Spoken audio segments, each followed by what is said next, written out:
Surat diamond association સંચાલિત માતૃશ્રી રામુબા તેજાણી અને શાંતાબા વિડિયા હોસ્પિટલને 10 વર્ષ પૂર્ણ થતા હોસ્પિટલ દ્વારા દશાબ્દી મહોત્સવની ઉજવણી કરવામાં આવશે, જે અંગે પત્રકાર પરિષદમાં માહિતી આપવામાં આવી હતી।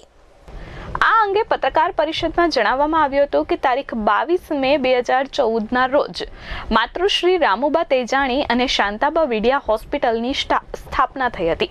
ત્યારે 22 મે 2024ના રોજ સફળતાના 10 વર્ષ પૂર્ણ થાય છે, જે અનુસંધાને ડાયમંડ હોસ્પિટલ દ્વારા દશાબ્દી મહોત્સવની ઉજવણી કરવામાં આવશે। આ અંગે હોસ્પિટલના ચેરમેન સીપી વાનાણીએ જણાવ્યું હતું કે દશાબ્દી મહોત્સવનું આયોજન 17મી માર્ચ અને રવિવારના રોજ સાંજે કિરણ હોસ્પિટલ 2ના ગ્રાઉન્ડ મોટા વરાછા ખાતે કરાયું છે।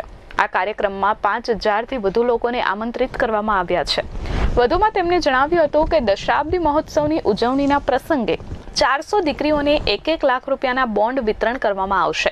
છેલ્લા 10 વર્ષમાં હોસ્પિટલમાં 11,64,000થી વધુ દર્દીઓએ સારવાર લીધી છે, જેમાં 26,556 ગર્ભવતી મહિલાઓને પ્રસૂતિ અત્યંત રાહત દરે કરી આપવામાં આવી છે અને અત્યાર સુધીમાં 2000 દીકરીઓને 1 લાખ રૂપિયાના બોન્ડ એનાયત કરવામાં આવ્યા છે। આ દશાબ્દી મહોત્સવની ઉજવણીમાં કેન્દ્ર સરકારના આરોગ્ય મંત્રી ડોક્ટર મનસુખ માંડવિયા, રાજ્યસભાના સદસ્ય ગોવિંદ ધોળકિયા, કેન્દ્ર સરકારના મંત્રી પુરુષોત્તમ રૂપાલા સહિતના મહાનુભાવો ઉપસ્થિત રહેવાના છે। ત્યારે આ સફળતાના ઉત્સવમાં સુરતીઓને પધારવા હોસ્પિટલ દ્વારા આમંત્રણ પાઠવાયું છે।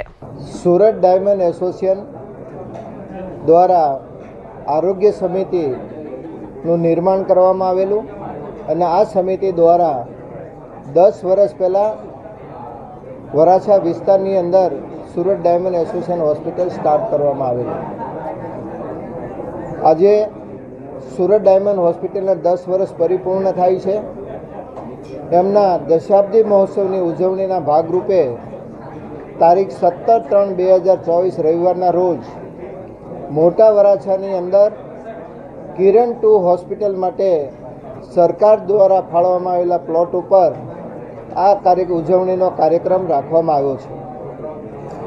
આ કાર્યક્રમનું મુખ્ય આકર્ષણ 425 દીકરીઓને 1 લાખ બોન્ડ આપવાનો તે દિવસે અમે નક્કી કર્યું છે અને 10 વર્ષની અંદર દરેક વર્ષની અંદર જે દીકરીઓનો આ હોસ્પિટલમાં જન્મ થયો છે એમને અલગ પ્રકારની એક ભેટ આપવા માટે નું આયોજન પણ આ કાર્યક્રમમાં કરવામાં આવ્યું છે। સાથે સાથે 10 વર્ષની અંદર હોસ્પિટલના માધ્યમથી સમાજની અંદર જે અમે 250 કરોડ કરતાં વધારે લોકોને આર્થિક સહયોગ, આર્થિક રાહત અમે આ આરોગ્ય હોસ્પિટલના માધ્યમથી આપ્યો છે, એમની માહિતી આપવાના છીએ। અને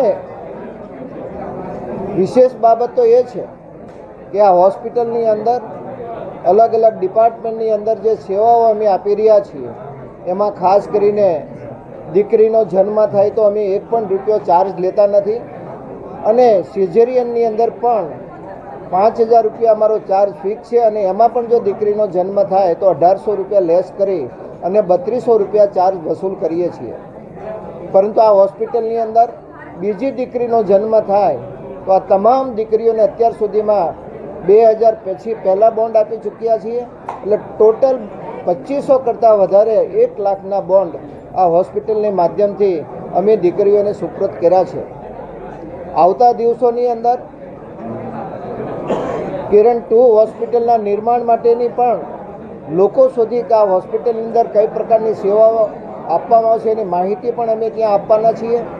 અને વિશેષ ગુજરાત ફર્સ્ટ ચેનલના આનંદ પટનીનું જે આપણા સૌની વચ્ચેથી દુઃખદ અવસાન થયું છે એમની યાદના ભાગની અંદર સુરત ડાયમંડ એસોસિએશન હોસ્પિટલના મારફતે સુરત શહેરના તમામ પત્રકારો માટે 1 મહિના સુધી આ હોસ્પિટલની અંદર ફ્રી ઓફ ચાર્જ એ ઓપ્થોલ ડિપાર્ટમેન્ટને લગતા હોય, બ્લડ ટેસ્ટને લગતા હોય કે એમડી ફિઝિશિયનને લગતા હોય કે ડેન્ટલને લગતા પ્રશ્નો હોય, એમાં પત્રકારના પત્ની, પોતે, એમના બાળકો, એમના માતા પિતા, દાદા દાદી આ તમામ લોકો માટે 1 મહિના સુધી આ તમામ સારવાર ફ્રી ઓફ ચાર્જની અંદર અમે સ્વર્ગસ્થ આનંદ પટનીના શ્રદ્ધાંજલિના ભાગરૂપે અમે આજે આપના સમક્ષ આ સ્કીમની પણ અમે આજે રજૂઆત કરી છે.